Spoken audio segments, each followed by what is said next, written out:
Hello guys, welcome back to my channel. Today I'm going to show you how to make arepas. This is a traditional food from Colombia and Venezuela. They're absolutely delicious and very easy to make. I'm not going to lie to you guys, but I really need to be careful with this recipe because arepas are one of my wife's favorite food. She's from Colombia and I'm already feeling the pressure on my shoulders.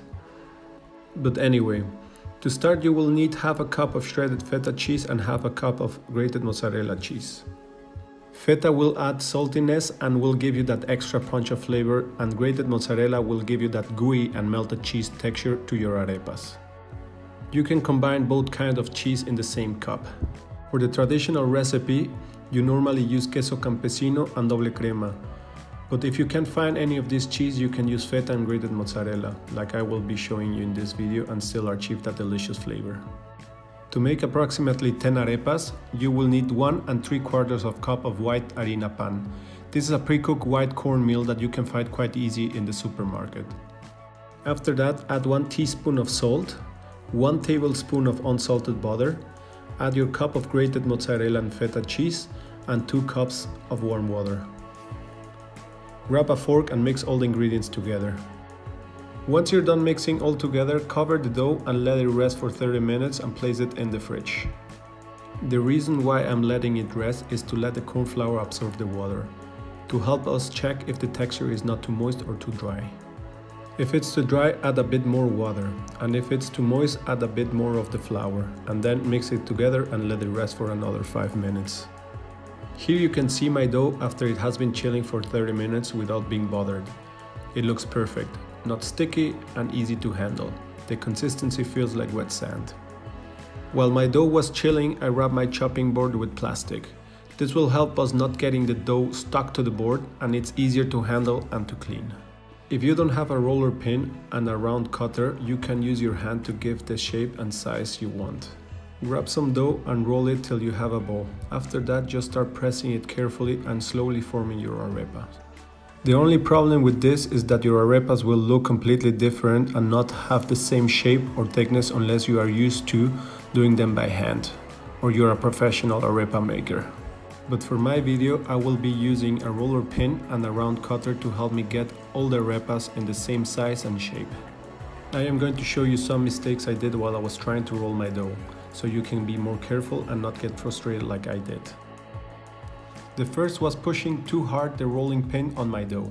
As you will notice, the dough is very delicate, so you will need to be very gentle.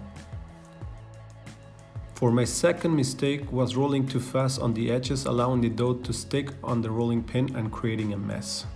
It was till the third try I managed finally to nail the technique.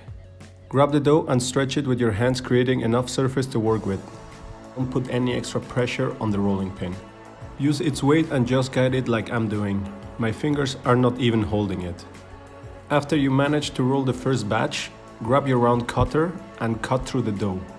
Remove the excess dough and just throw it back to the bowl. Grab your smallest spatula and carefully try to remove the arepa without damaging it from the board. Once you manage finally to remove it, just put it in a hot pan that has been preheating on medium heat without any oil or fat. Let me show you a different angle on how I roll my dough.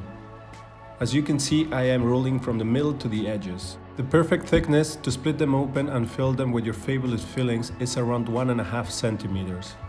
I will now go thinner than that because it becomes very difficult to split them in half. Once you get more comfortable rolling single arepas, you can give it a try and roll the whole dough at once. This will help you save some time and speed up the process. The beauty of this is that you can prepare the dough and shape them in advance and freeze them without cooking. I am using this hamburger wax paper disc, but if you don't have at home, you can use parchment paper. This will prevent your arepas from sticking to each other while they are in the freezer. If you're planning on freezing your arepas, I will suggest you to shape them and lay them in a tray with parchment paper without covering them. Put them in the freezer and wait 30 to 45 minutes till they have started to freeze. This will help you to stock them up to save some freezer space, but don't forget to put them in a bag or in a container. So now let's jump to our frying pan and let's check how are our arepas doing.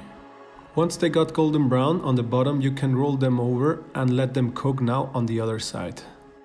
I will only cook 6 arepas for dinner and freeze the rest for next time. Don't worry, I will share some arepas with my wife as well.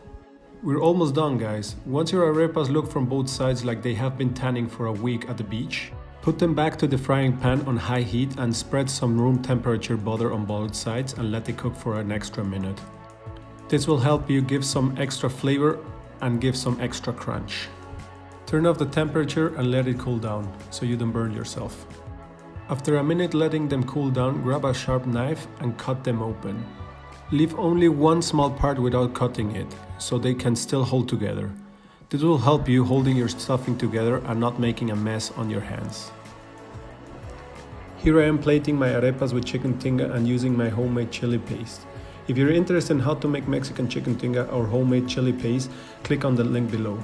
The best part of arepas is that you can eat them however you want. They're amazing with egg dishes, meat stews, or even by themselves. Arepas are also gluten-free, so give them a try and hope you enjoyed watching this video. Give it a thumbs up and please don't forget to subscribe.